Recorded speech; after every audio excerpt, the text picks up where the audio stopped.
One important side note, this film handles exposition exceptionally well. It uses Doc's enthusiasm and passion as an excuse to explain to Marty, and to us, how everything works. You might have come across a passionate teacher or two in your time, a kind of geeky oversharer. Because we believe that Doc cares, we believe he is sincerely volunteering all of this techno jargon for Marty's sake. But the story enjoys the benefits of delivering it to the viewer without missing a beat. Need I restate how natural this sounds? Does it run like on regular unleaded gasoline? No, it requires something with a little more kick. Are you telling me that this sucker is nuclear? This sucker's electrical, but I need a nuclear reaction to generate the 1.21 gigawatts of electricity I need. How many films have we seen that attempted to use a version of this approach and have failed miserably? The answer? Plenty. So there's no need to waste time with an example. But they are rightfully called exposition dumps, because they're usually shitty. If exposition was easy, everyone would do it well. But everyone won't, because you have to write a plot in a way that accounts for the exposition beforehand. This means planning. And planning is hard. But Back to the Future planned, and planned well. And you can tell by watching. Getting back to the plot. Back to the Future illustrates the importance of decisions made and not made. Roads taken and not taken.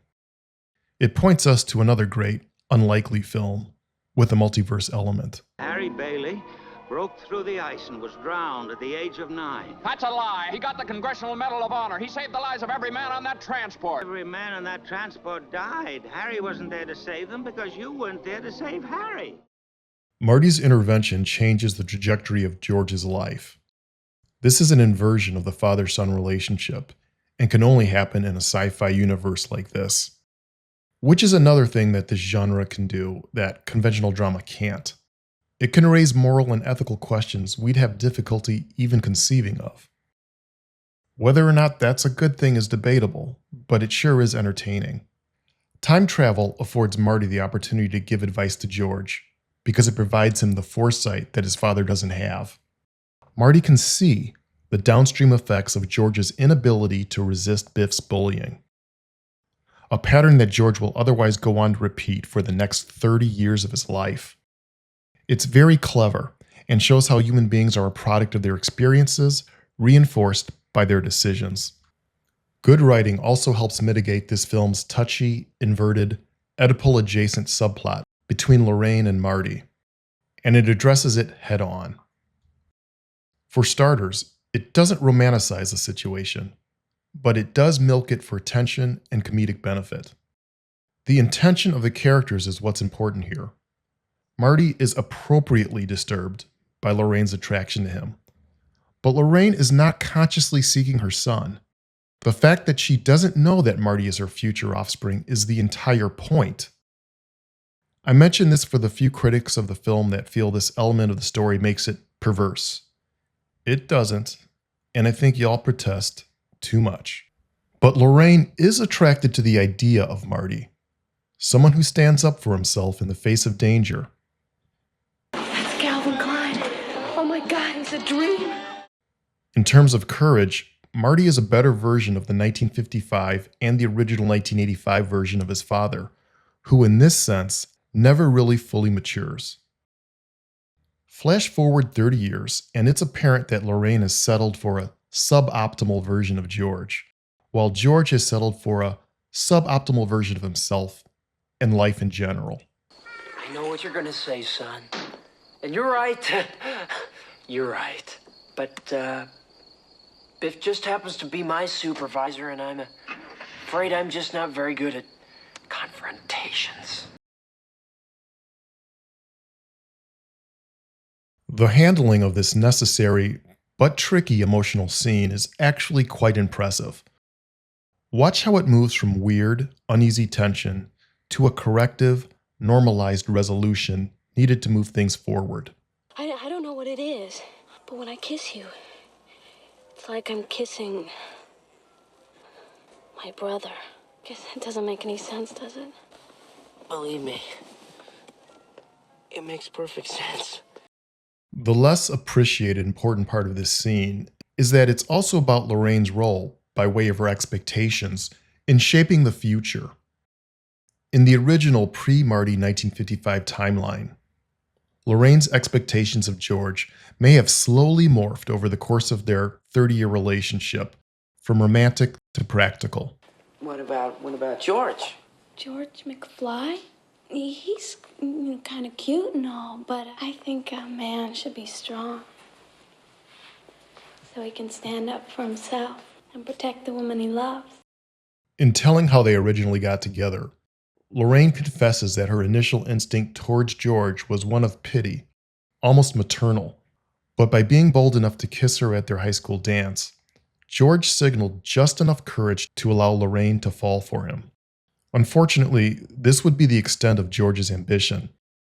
And it seems clear that, sometime after the Enchantment Under the Sea dance, George would settle down hard into marriage and mediocrity, and Lorraine would follow his tepid lead.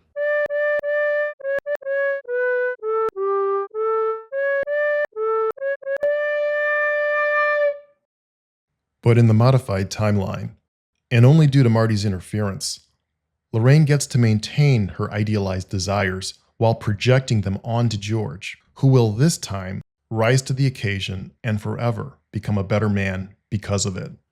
Returning to the reasons this movie is great, point 4 will be quick. This movie looked and still looks great, and celluloid still rules. This was 1985, so we're talking about Hollywood sets, practical effects, and stunts. Little to no CGI as we know it, and the kind of capable camera work that believes in what it's showing you. The composition, blocking, all that good stuff that you know about, were all taken care of. This is what audiences could expect to see in a major studio production back then, and for many years after that, before blue screens and bokeh got a bit out of hand. There's nothing too gimmicky in terms of cinematography, as far as I can tell, because gimmicks aren't needed when you have things right. Not that there's anything inherently wrong with gimmicks, of course. The 1950s fictional Hill Valley is a place we wanted to visit and see. And we didn't want to get the kind of useless, over-the-top, shallow depth of field shots that you see in films that look like they have something to hide. I want to see the shops, buildings, and clock tower in the background of these compositions. They don't have to be tack sharp, but I want to see the edges of the neon signs, not just a blurry glow. When a filmmaker conceives of a town or world and wants to take me there, I appreciate when most of the shots don't seem like I'm peering through a lens covered in mineral oil. And when it comes to the music, I only need about 8 seconds of Alan Silvestri's score to prove my point.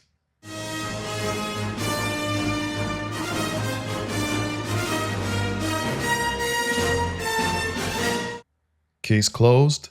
Next topic. Most any film, good and bad, is a product of its time. Back to the Future is no exception.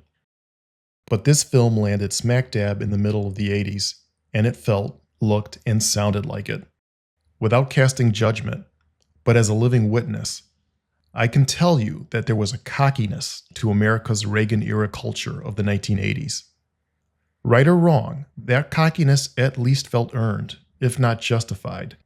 And despite many of the same geopolitical concerns we have today, America seemed to be functioning considerably better than it is in 2025. And everyone and everything seemed a bit more competent because of it. The time travel theme of Back to the Future allowed it to capitalize on a 1980s rose-colored nostalgia for the 1950s, a nostalgia which echoes a present-day longing for the relative simplicity of the 1980s. For obvious reasons, not everyone held or holds this nostalgia for either decade, but it was and is a thing. In terms of fond recollections, you could say that the 1950s were to the 1980s what the 1980s were to the 21st century, and for very practical reasons. The 1950s saw America gaining a global, post-World War II edge over Western and Eastern Europe. And the 80s would see America enjoy a post-Cold War edge over the former Soviet Union, which had run out of economic gas. Through the political turmoil of the 1960s and the economic contraction and inflation of the 1970s, the US got some of its mojo back in the 80s, and Back to the Future reflected it, and one of its characters embodied it. We'll get back to Biff Tannen in a minute. Like a lot of old films, watching this one is a comforting diversion.